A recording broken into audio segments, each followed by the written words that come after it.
As-tu déjà entendu parler de la méthode Wim Hof? Cette méthode a été popularisée par ce mec. Cet homme, surnommé l'homme des glaces, détient aujourd'hui pas moins de 26 records du monde. Dans cette vidéo, je vais t'expliquer ce qu'est la méthode Wim Hof, quels bienfaits elle peut apporter en m'immergeant entièrement pendant 5 minutes dans un bain froid rempli de glaçons. Bonne vidéo!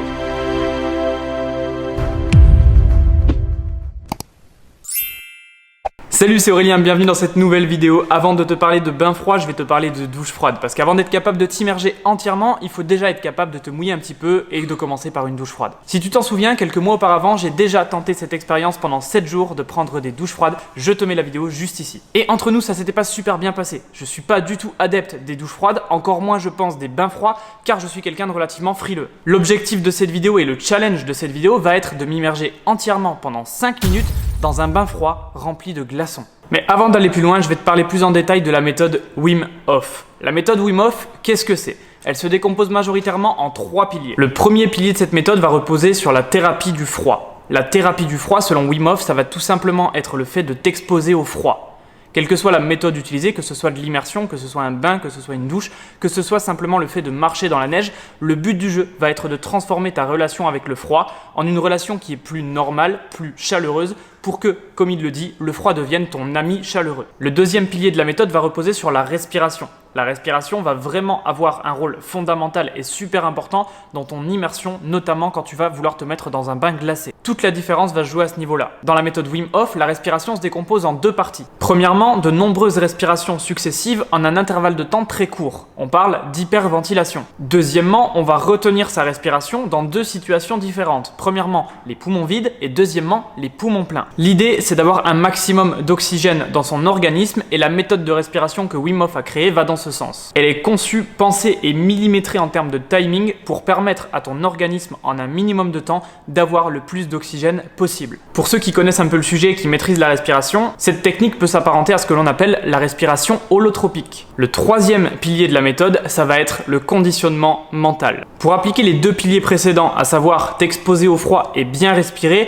il va manquer un ingrédient essentiel. Comme pour tout objectif que tu vas te fixer dans ta vie, tu vas devoir avoir le mental préparé, le mental adéquat pour réussir cette immersion dans le froid. On parle alors de conditionnement mental spécifique pour l'exposition au froid. Il s'agit du 3e pilier de la méthode. Maintenant, la question que tu te poses peut-être, et la question que je me suis moi-même posée le premier en me lançant ce challenge, c'est pourquoi? Quels sont les bienfaits que t'immerger dans un bain froid peut te procurer et pourquoi faire ça? Pourquoi il y a des athlètes qui font ça tous les jours? Pourquoi il y a des personnes qui font ça tous les jours depuis des mois, voire des années? Et pourquoi cette méthode Wim Hof est aussi popularisée aujourd'hui et autant mise sous les projecteurs des scientifiques? Premièrement, les vertus du froid, on le sait à travers la cryothérapie, plus rien à prouver de ce côté-là. C'est très utilisé dans le domaine sportif, notamment chez des compétiteurs, pour justement ce côté anti-inflammatoire, pour stopper les douleurs et stopper les inflammations. Cependant, dans ce cadre-là et dans le cadre de la cryothérapie, on reste premièrement dans des températures modérées et deuxièmement sur des temps d'exposition au froid qui sont très courts. Rien à voir avec la méthode Wim Hof où le but est de s'immerger pendant plusieurs minutes. Deuxièmement, une bonne exposition au froid, donc bien faite de manière intelligente et structurée, va permettre une série d'avantages vraiment intéressants pour la santé. Beaucoup d'études scientifiques s'intéressent au sujet en ce moment et pour aller encore plus loin, on aurait potentiellement ces avantages-là aussi. Accumulation de tissus adipeux bruns et donc perte de graisse qui en résulte, inflammation réduite, ce qui va faciliter la fortification de ton système immunitaire, des niveaux hormonaux plus équilibrés, une qualité du sommeil améliorée et une production d'endorphines, ce qui en soi va directement améliorer ton humeur. Ça fait quand même, mis bout à bout, beaucoup d'avantages pour une simple exposition au froid. Mais le plus important, il n'est pas là. Le plus important et ce qui fait que la méthode Wim Hof est autant mise sous le feu des projecteurs en ce moment, c'est le côté immunitaire. Ce qui intrigue les scientifiques, c'est le potentiel pouvoir qu'il aurait développé grâce à sa respiration et grâce à l'exposition au froid de contrôler par la respiration volontairement son système immunitaire. Il y a une étude scientifique qui a été faite et qui a été menée sur lui où on lui a injecté des endotoxines, donc bactéries reproduisant l'effet d'une grippe, et il aurait réussi grâce à la respiration à combattre ces effets négatifs. Voilà pourquoi l'exposition au froid et notamment la méthode Wim Hof et ce phénomène scientifique est autant mis sous le feu des projecteurs actuellement. Maintenant, attention, il y a aussi des études qui vont dans le sens inverse et il y a aussi des effets potentiellement néfastes. En effet, la technique de respiration proposée par Wim Hof, à savoir l'hyperventilation, aurait des effets potentiellement négatifs sur la santé, ou du moins ne serait pas sans danger. Si on pousse vraiment le truc jusqu'au bout, cette perte d'oxyde de carbone dans le sang pourrait provoquer des sortes d'immobilisation. En gros, pour faire simple, cette diminution du volume d'oxyde de carbone dans dans le sang, ce qu'on appelle hypocapnie, peut amener à une perte partielle ou totale du contrôle de tes mouvements, voire dans certains cas à une perte totale de conscience. Là, comme ça, déjà on a un petit peu moins envie de se plonger dans un bain froid. Et si on va encore plus loin sur d'autres études scientifiques, l'hyperventilation pourrait à terme, de manière répétée, donc si on le pratique souvent, voire tous les jours, s'apparenter à une sorte de maladie chronique. On a beaucoup de potentiels bienfaits et avantages, et d'un autre côté, on a quand même certains inconvénients qui pourraient être néfastes pour la santé. On est donc sur une balance assez controversée pour cette méthode Wim Hof. Tu connais maintenant le plus important sur cette méthode Wim Hof, il est temps de tenter soi-même l'expérience et de s'immerger maintenant sans plus attendre dans un bain glacé. Let's go! Ok, donc comme vous le voyez, on est au maximum du froid. Ok, on est parti, on a été au shop chercher 6 kg de glaçons. Donc on va tout simplement venir les ajouter à l'eau parce que le bain en lui-même n'est pas assez froid. J'aurais jamais pensé faire ça un jour. Ok, on va attendre que ça se remplisse complètement, histoire que je sois immergé en un seul coup. Et dès que c'est rempli, on verse les 6 kg de glaçons et on y va. J'ai pas envie, mais on y va.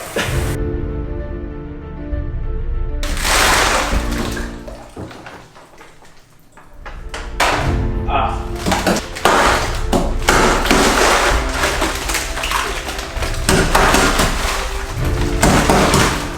A few moments later.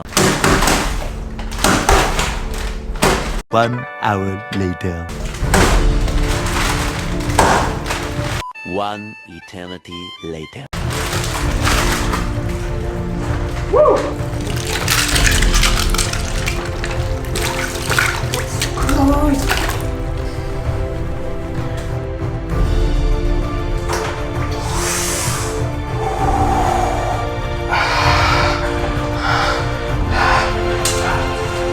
Ah, je déteste ça.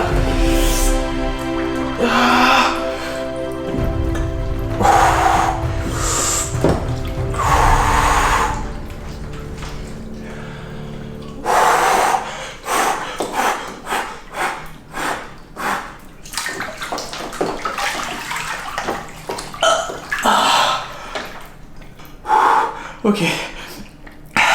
5 minutes. 10 Siri. Minuteur 5 minutes. Ok. On va essayer de respirer tranquillement. Je tremble. C'est super froid.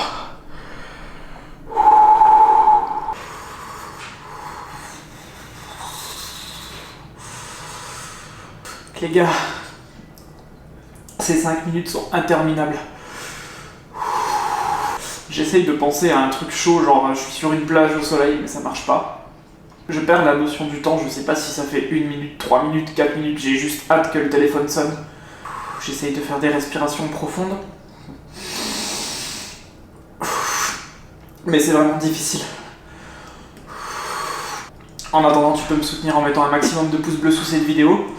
Me dire dans les commentaires si t'as déjà essayé de prendre un bain totalement froid ou de te baigner dans quelque chose de très froid.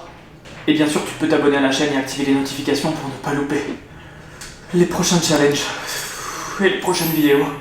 Et bien sûr, si tu veux démarrer ta transformation physique au poids du corps depuis chez toi, Bodymaster toujours accessible, application mobile complète.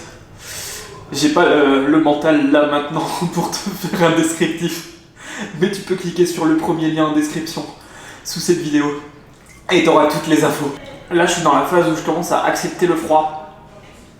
Je tremble un peu moins et je vais pas dire que ça fait du bien, mais ça commence à être acceptable, pas agréable, acceptable.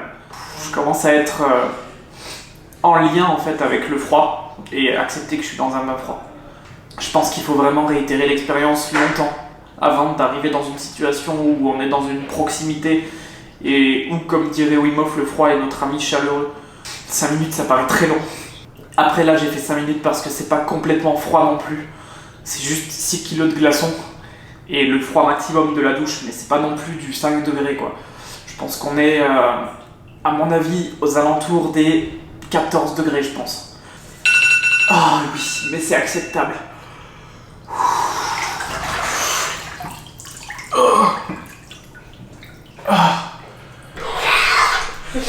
Ok les gars. gars, on va s'arrêter là pour cette vidéo et pour ce challenge. Je vous invite bien sûr à vous abonner pour ne pas louper les prochains challenges. On se voit très bientôt dans une prochaine vidéo. Moi je vais sortir tout de suite pour me sécher. C'était Aurélien Roy. Peace.